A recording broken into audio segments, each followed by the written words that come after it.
Hi, I'm Alexa and welcome to the American Cheerleader, where we discuss professional cheerleading and dance prep, advice for making your dream team, and ultimately how to live out your dream profession as being a dancer or cheerleader. In today's episode, we're going to talk about 5 easy steps you can take to get better at jumping.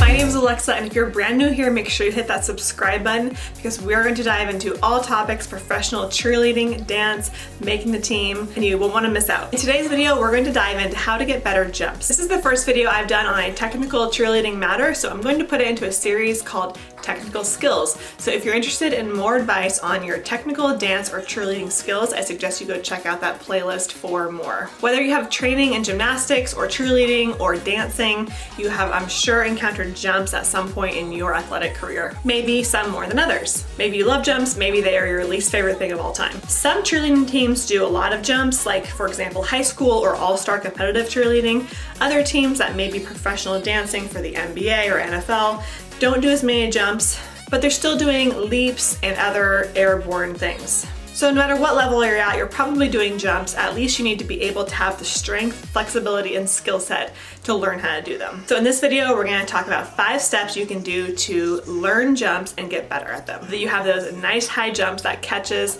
your coach or the audience's attention. You've probably seen cheerleading movies where the dancers or cheerleaders are doing these crazy high jumps. There's one jump in particular called a toe touch, where the legs are out to the side and the cheerleaders usually have this big smile on their face and they're super high. It's one of the more common jumps in cheerleading. It's also one of the more difficult jumps, which is why it's so great when you finally get good at it, because it's a skill that you can just use and teams really value it, whether you're at a high school, competitive, or professional level. I would actually say the toe touch is a great jump to practice your skills with, because if you can master that jump, every other jump will feel pretty easy compared to that one. I don't know about you, but I always like to tackle really difficult stuff first, and then everything else just is easier. This jump uses your entire body. It uses both legs, your core, your arms, everything. And because it uses both legs at the same time to really open up in midair, it takes a lot of strength and flexibility to be able to get to that point. So step 1 to working on your jumps is to start small. Start with a pencil jump,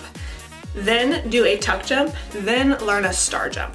Then you can move on to a toe touch. I will demonstrate what these look like in case you're not familiar with the terms. Now, I am 7 months pregnant as I'm filming this video, so I'm not going to be doing the jumps to the full extent that you might be doing them, but I'm still going to train you in the same way that I used to train cheerleaders back in the day on how to do these jumps. So the pencil jump is a straight up and down jump.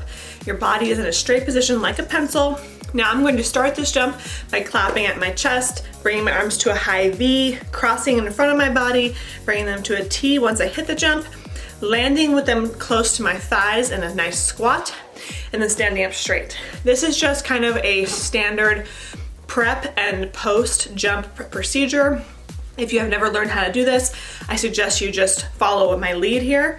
But if you are a part of a team already, they might have a different way of starting and stopping their jumps, but this is just pretty standard. The tuck jump is exactly what it sounds like. It brings both knees up to your chest. And it's important here that you bring your knees to your chest, not your chest to your knee. I will not be doing this jump because I can't get my knees up because I have a belly.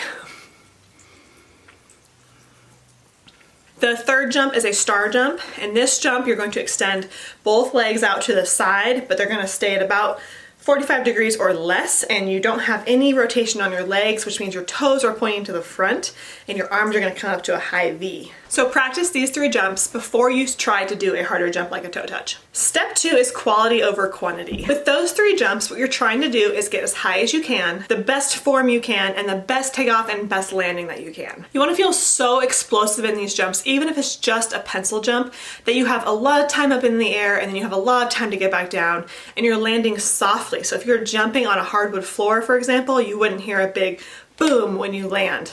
It's soft.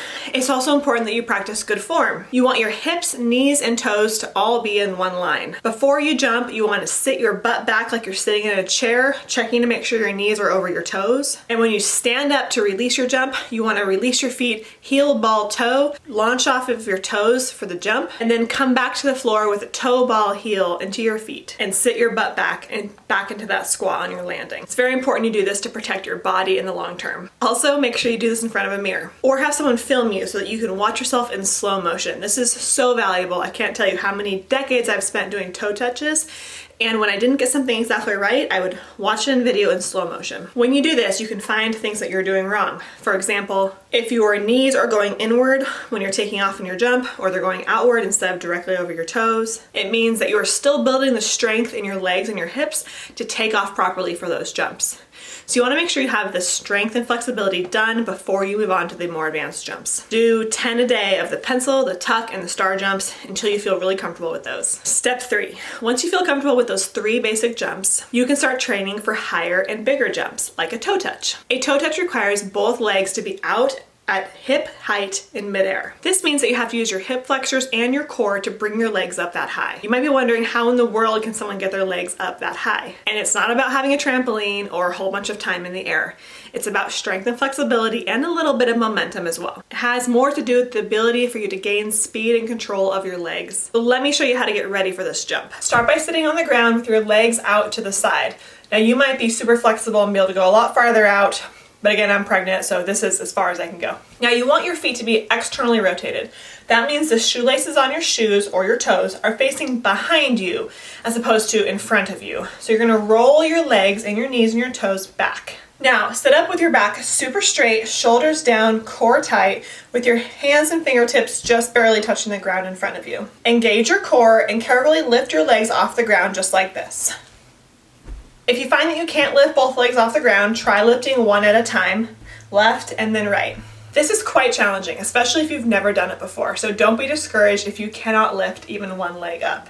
Most people can't at first. Every day, sit in this position, and maybe even just sitting in this position is enough work for you. But eventually what we're going to do is work on this external rotation, your hip flexor strength, and eventually get to lift one leg up at a time and then both legs. And if you practice this every day, I promise you'll get it.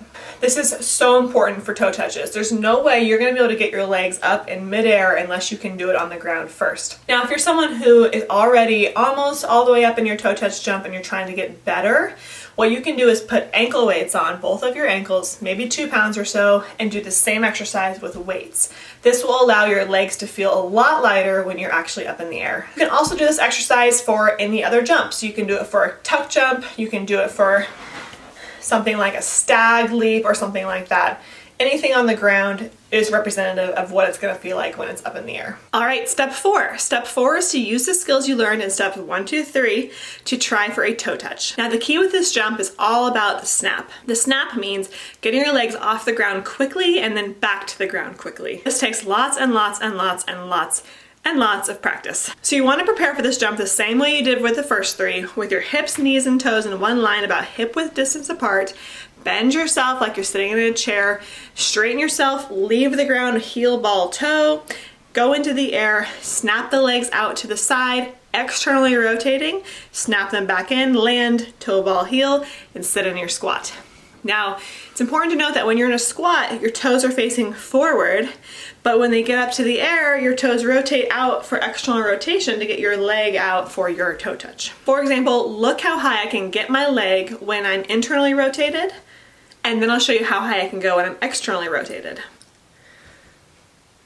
So you want to think about that extra rotation when you leave the ground. The fact that you're starting with the internal rotation and you go to external and then back to internal. This also means that while you're externally rotated, you will sit back on your butt a little bit, almost like a pike position, and that's okay. However, you want to make sure that you're keeping your chest lifted and you're bringing your legs up to the chest. You never want to jump and bring your chest down to your legs. Lastly, step 5 is practice, practice, practice. I suggest filming yourself and watching it in slow motion, like I said earlier, especially with this jump. And here's why. You might see that as you're taking off, your arms come up really high at first before your legs are even off the ground. That's not how it should be. Your arms should be coming at the same rate as your legs, stopping in midair and back down.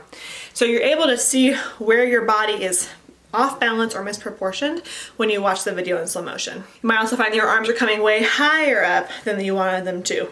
That might mean you're standing up too quickly and you're not sitting deep enough into your squat to get yourself that air. So keep practicing until you have a good squat, until your arms are solid to the side, and you can land softly with that 90-degree squat, nice and tight and soft. It helps to try this jump on a spring floor if you have one. A lot of people struggle with this jump on the snap down part. For example, they might get really high and they might get their leg up to here, and then they just land with their legs out to the side. And they're like, how do I get more time to bring my legs in? And the answer is, it just comes from the power of the snap, which is one of the first things I said about this jump. So really focus on first, that good squat, second, the good propulsion up, third, the snap with the legs and the arms, fourth, snap down with the legs and the arms, and 5, landing in that squat softly and safely and standing back up. Try to follow that sequence every time mentally and physically that you do your jumps. Well, I hope this helps you get better jumps for your cheerleading or dance profession. If you have any tips for how you get better jumps or better toe touches, feel free to leave them in the comments below. Thank you so much for watching. Don't forget to subscribe, and I will see you in the next video.